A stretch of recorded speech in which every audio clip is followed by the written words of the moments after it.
to everybody out there in TV land. This is Mike Hittner with Historic Point Basse Update. Welcome aboard here. Today with me on my right is Tom Bramer. Welcome, Tom. Good afternoon. And it's a nice weather day, but not a nice day. We're doing this just before Christmas, so we're going to review a little bit of what we got coming up at our site and off-site in this case also. Actually, both events off-site, but the events that have transpired, the Heritage Holiday, which was on December 19th, 3 to 7 p.m. Tom was there. I was missing in action. I was under the weather. So, Tom, why don't you take it away, little update on what happened and how it went, that sort of thing. We had I would say, a respectable crowd. Not overrun, but a good crowd. Lots of kids, which always makes us happy. Yes. We had animals in the barn that were a hit. The kids made a wood project in the carpenter shop. They did some tree trimming in the school. Over by me, they had some apple cider, and we roasted some hazelnuts. And in the house, they were doing rug weaving and making donut holes.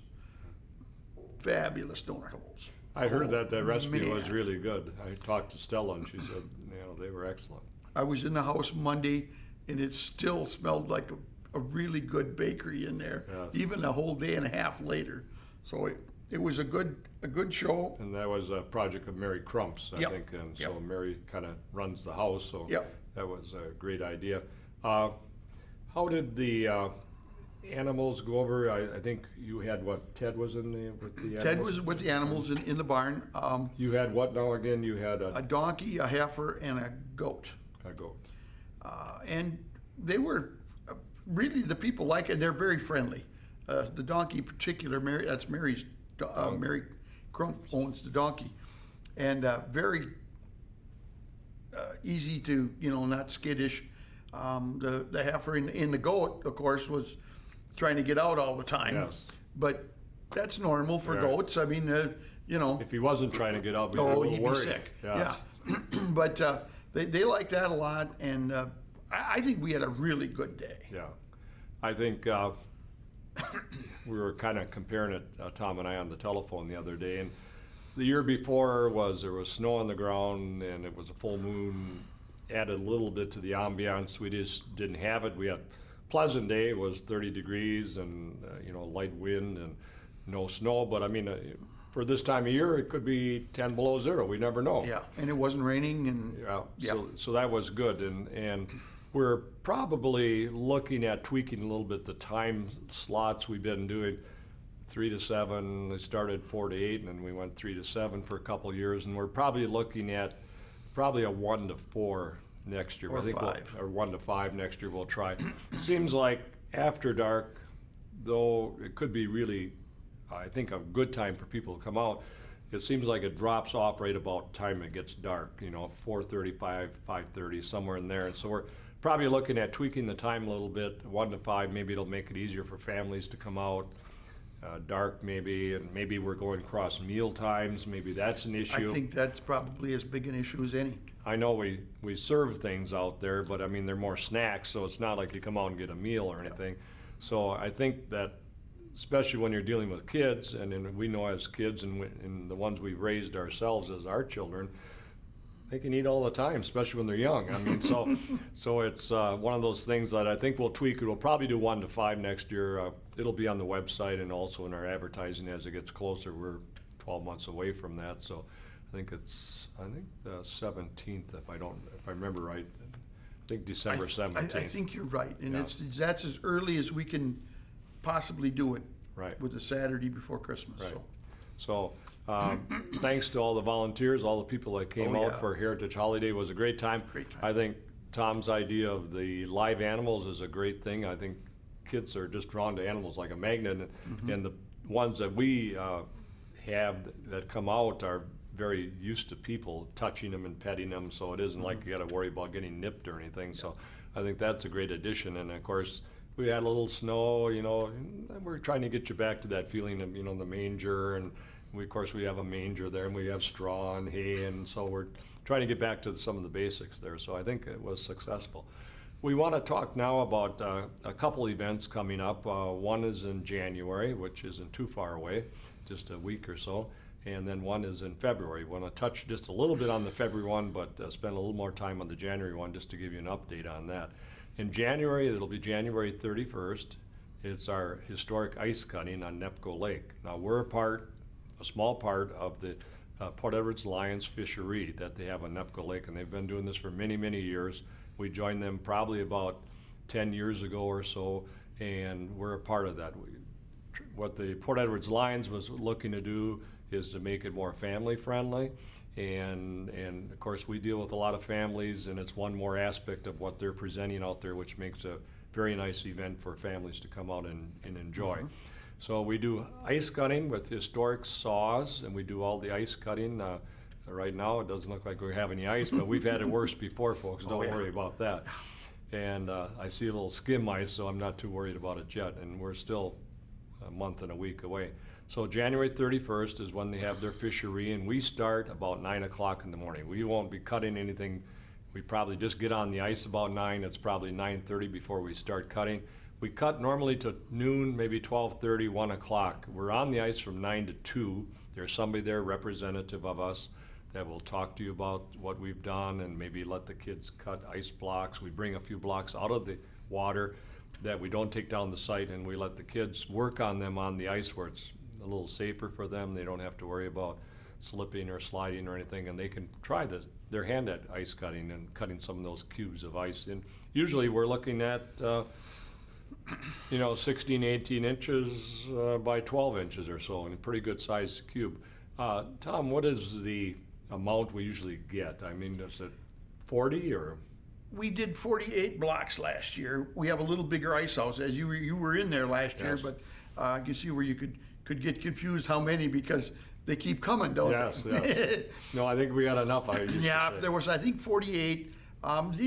Depends on the size, too, a little bit. Yeah. Some years when it's real thick, actually that's not too good. Right. About 16 inches is about right. Ideal. Any more than that, and boy, they're heavy. Yeah, and we invite you to come out if you want to try it. We have it fenced off with the snow Snow fence. fence that protects the area, because if you see people that are a little crazy in wintertime and you're driving on 13 going south or north and you see somebody out there behind the fence shoveling snow, Yeah, it's we us. belong in the fence. We belong inside the fence, because the ice will freeze a little deeper if there isn't the insulation of snow on top of it. So if we happen to get some pretty decent ice and then it snows 6, 8 inches, we'll go out and shovel that 6 or 8 inches off, trying to get a little more penetration of the cold to get a little deeper. Because on those nights when it's really cold, 2, 3, 4 inches a night you can make, so that's a good time to make it. So it's something we've been doing. It's something the Wakeleys would have done. We're trying to recreate what they did.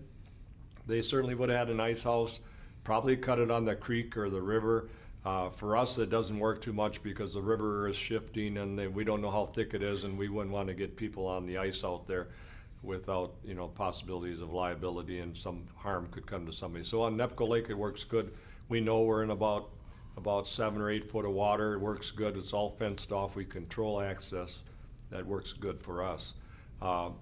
You want to explain, Tom, a little bit about the saws, the difference between that and maybe a saw to cut wood? They're probably more used to wood saws. Right. The regular crosscut saw has cutting teeth and raker teeth, and they're, let's say an inch. The ice saws only have cutting teeth.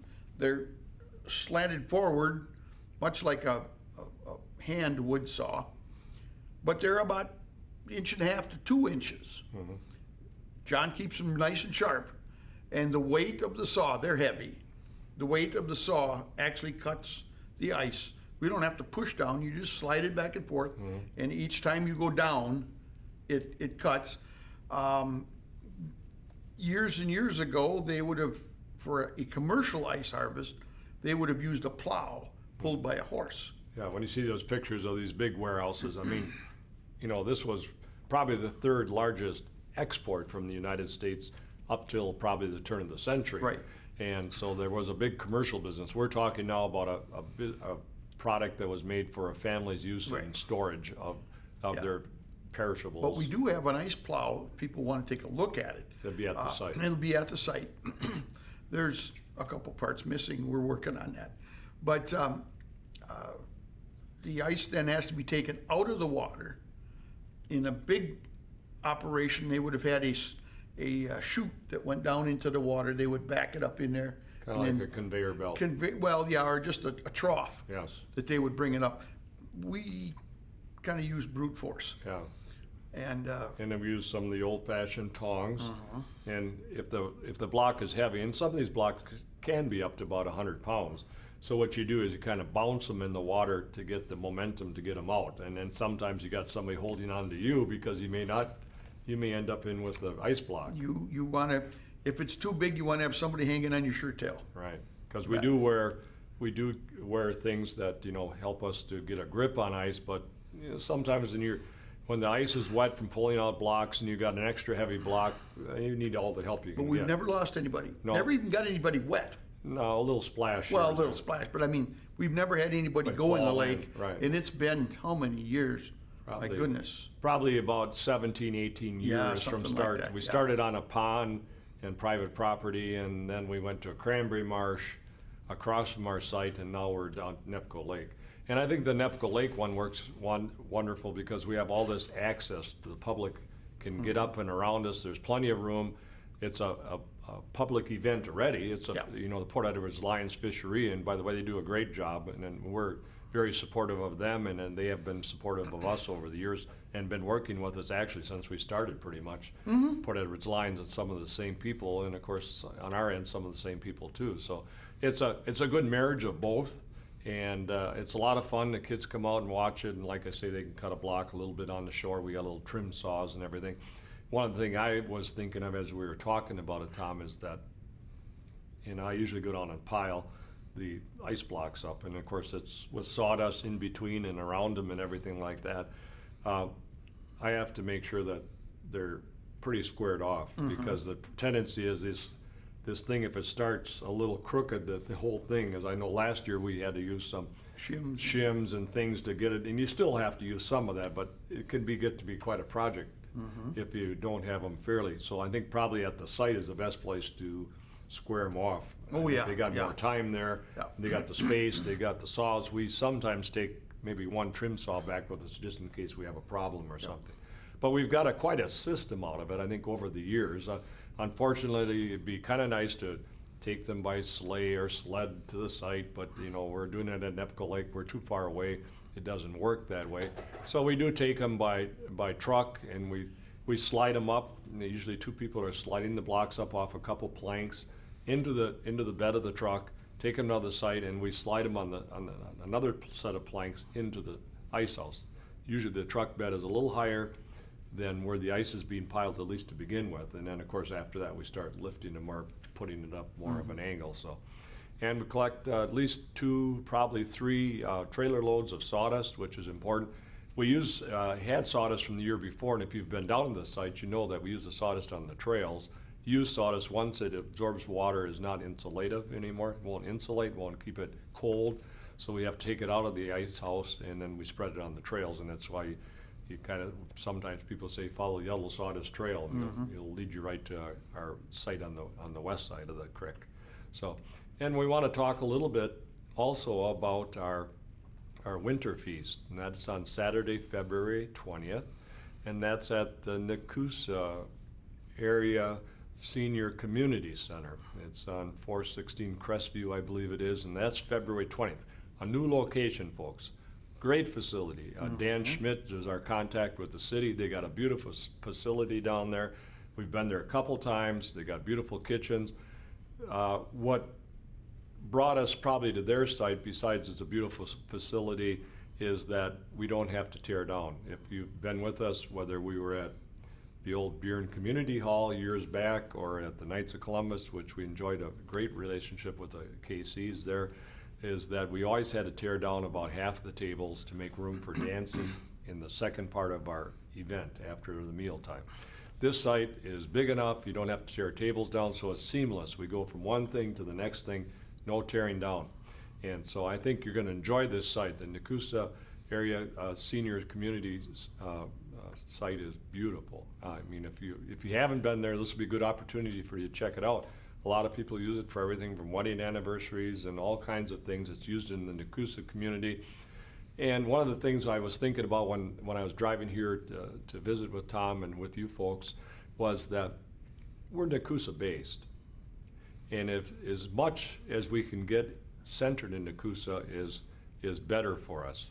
And so this is one more of those elements. We got our P.O. box there, we got our mailing address there. In other words, we have our site there.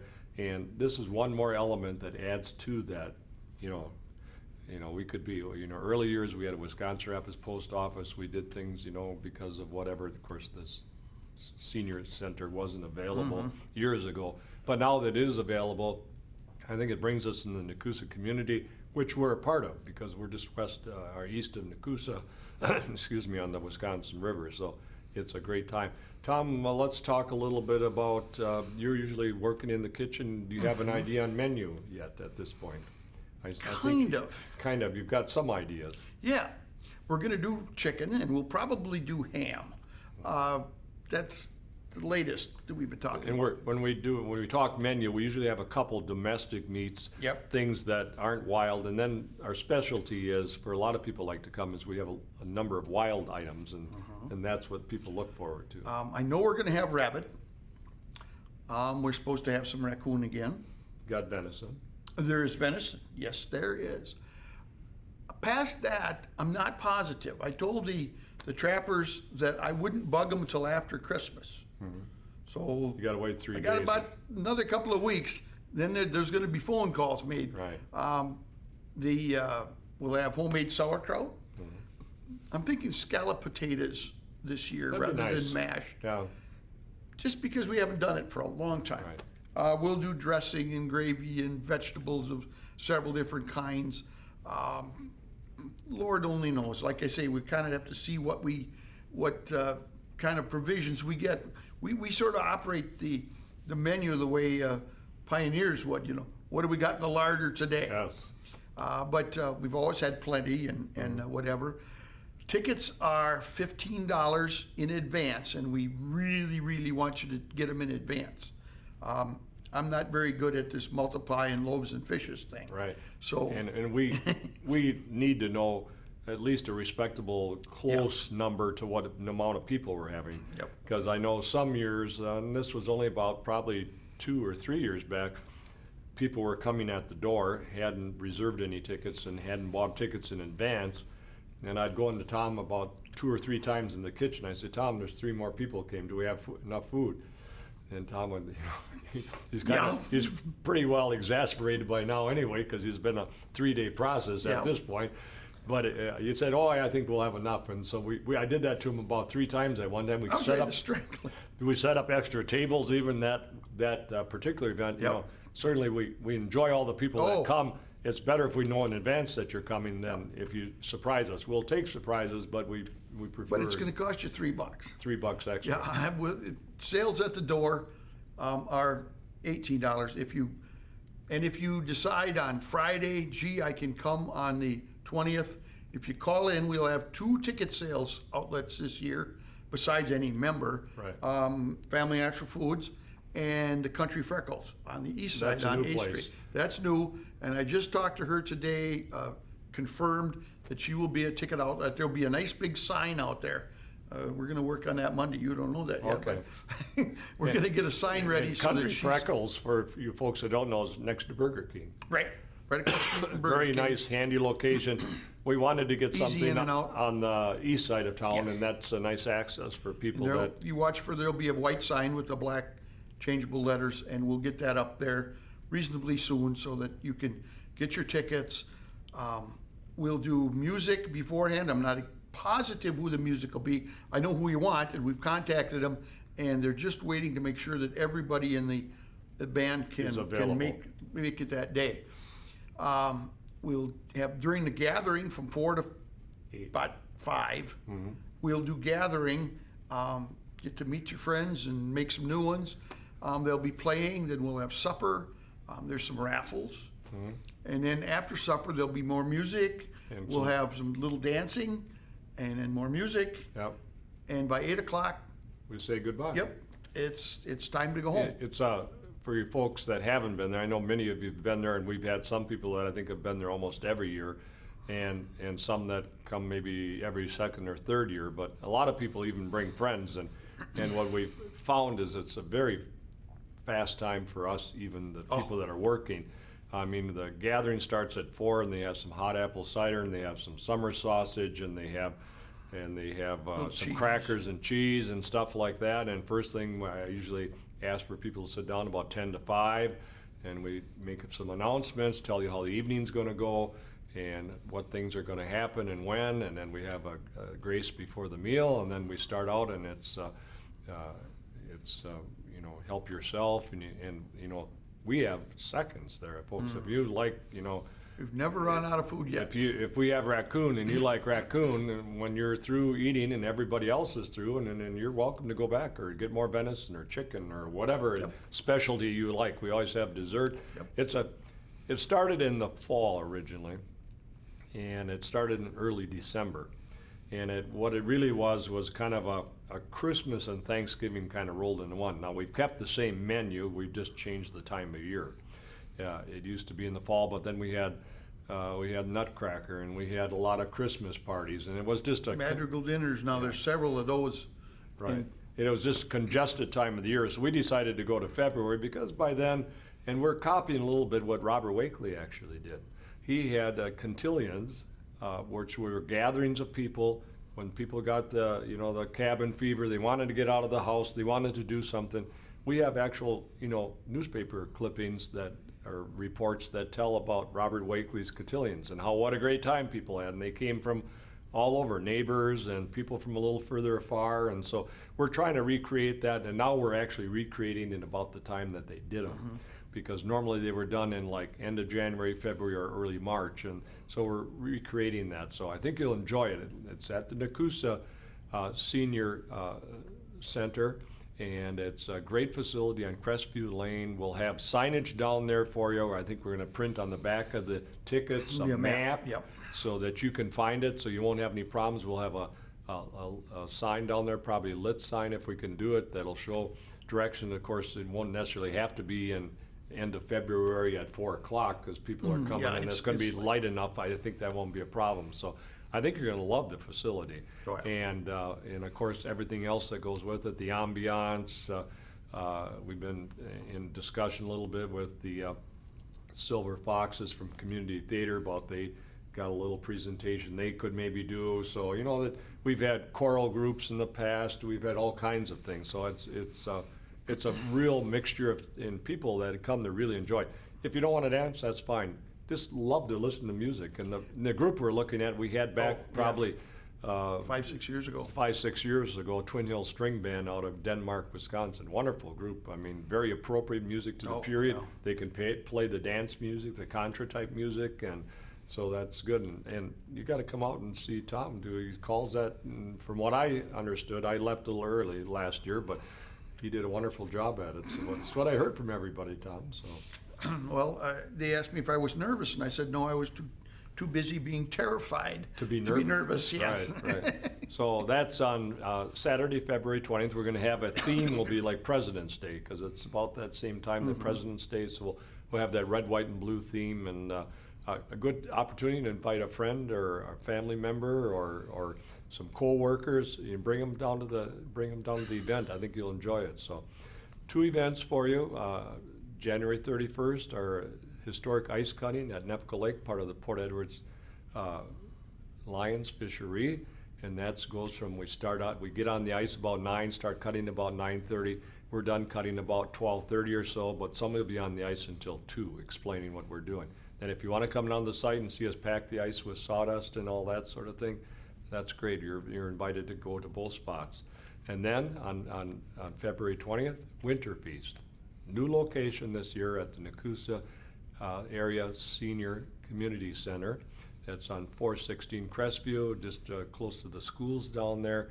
Beautiful facility, great eating, great entertainment, good fellowship with a lot of people. So if you get an opportunity, come out and enjoy these 2 events. They're great, and we'll talk to you a little bit more probably we'll have some things firmed up a little bit more about the winter feast. So thanks for tuning in, and good to see you, and have a great 2017.